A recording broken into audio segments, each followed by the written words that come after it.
The Mysterious Map to Marshmallow Mountain. In the cozy town of Sweet Vale, children often whispered about the legendary Marshmallow Mountain. They said it was a place where the ground was soft, the air smelled sweet, and marshmallows of all sizes covered the landscape. Jamie, an adventurous boy with a mop of curly brown hair, was particularly intrigued by these tales. One day, while rummaging through his grandmother's attic, he stumbled upon an old, dusty map. Its title read, "To Marshmallow Mountain." With twinkling eyes, Jamie thought, could this be real? He decided to gather his friends, Mia and Leo, for this potential adventure. The trio met under the big oak tree in Jamie's backyard, map in hand. "This might be our chance to discover if the legends are true," said Mia, her eyes scanning the intricate paths and landmarks on the map. With backpacks filled with essentials, and some candy for good measure, they began their journey. The map led them through Jelly Bean Jungle, across Licorice Lake, and towards the foot of what looked like a soft, fluffy mountain. As they approached, the ground became spongier, and the air took on a sugary scent. "We're close," whispered Leo, excitement evident in his voice. However, before they could proceed, they reached a giant candy cane gate with a riddle, "Sweet and light, I take flight, in hot cocoa, I'm a delight." Jamie thought for a moment, then exclaimed, "It's a marshmallow." The candy cane gate slowly opened, revealing the majestic Marshmallow Mountain. The sight was incredible, soft white marshmallows, from tiny ones that looked like pebbles to giant ones as big as boulders. The friends decided to climb to the peak. As they ascended, they bounced on the marshmallowy ground, laughing and occasionally snacking on the smaller marshmallows. At the top, they were greeted by a magnificent view of Sweet Vale. But there was more. A shimmering marshmallow waterfall, its cascades soft and fluffy, flowing into a sparkling pond below. Deciding to rest, they camped by the waterfall, telling stories and singing songs. As night fell, they realized that the marshmallows around them started glowing, lighting up the mountain like a soft lantern. The next morning, after having marshmallow pancakes for breakfast, they decided it was time to head back to Sweet Vale. They slid down the mountain, which was way faster and more fun than climbing up. When they returned, they shared their tales with the other children. Some were skeptical, but when Jamie showed them the mysterious map, their doubts vanished. The adventure of Jamie, Mia, and Leo became a cherished story in Sweet Vale, proving that sometimes legends are rooted in truth. And so, every year, the children of Sweet Vale would embark on a journey to Marshmallow Mountain, creating memories, sharing laughter, and celebrating the magic that lay just beyond their town. Lulu's Luminous Lantern Festival. In the quiet town of Lumina, there was a tradition. Every year, the townspeople would gather for the Luminous Lantern Festival. Families would create colorful lanterns, release them into the night sky, and watch as they floated up, creating a sky filled with glowing colors. Lulu, a spirited young girl with a penchant for painting, had a dream. She wanted to create the most unique lantern Lumina had ever seen. However, she didn't want her lantern just to glow, she wanted it to tell a story. As days turned into nights, Lulu pondered ideas. She wanted her lantern to reflect the beauty of Lumina, its traditions, and its people. One morning, inspired by the sunrise, an idea began to take shape in Lulu's mind. Instead of using regular paper for her lantern, she decided to paint small scenes from around Lumina on thin, translucent leaves. The morning markets, the singing meadows, the sparkling streams, every leaf depicted a tiny piece of Lumina. Once she had enough painted leaves, Lulu delicately sewed them together, forming a beautiful spherical lantern.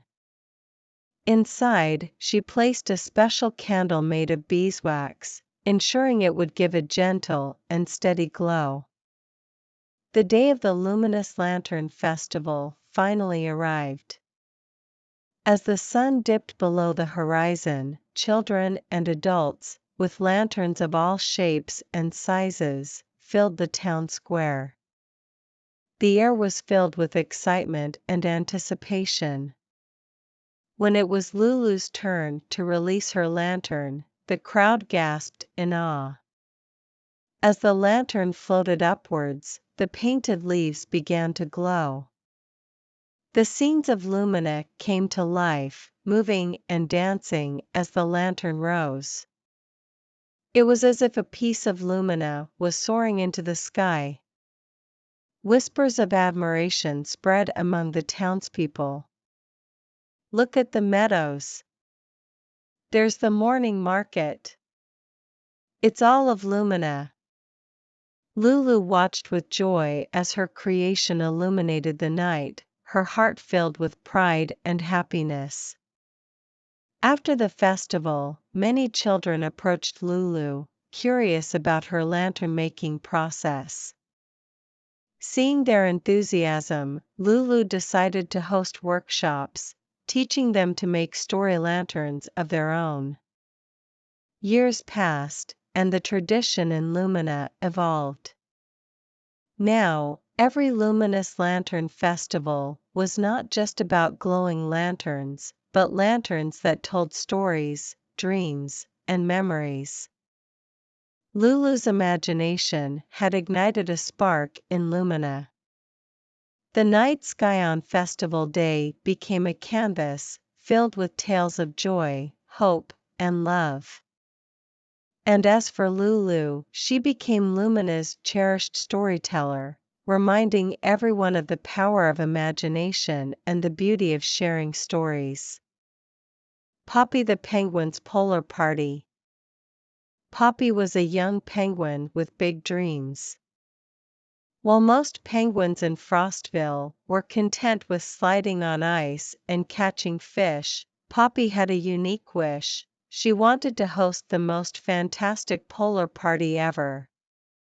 One sunny morning, as Poppy was daydreaming about her party, her friend, Wally the walrus, swam up to her.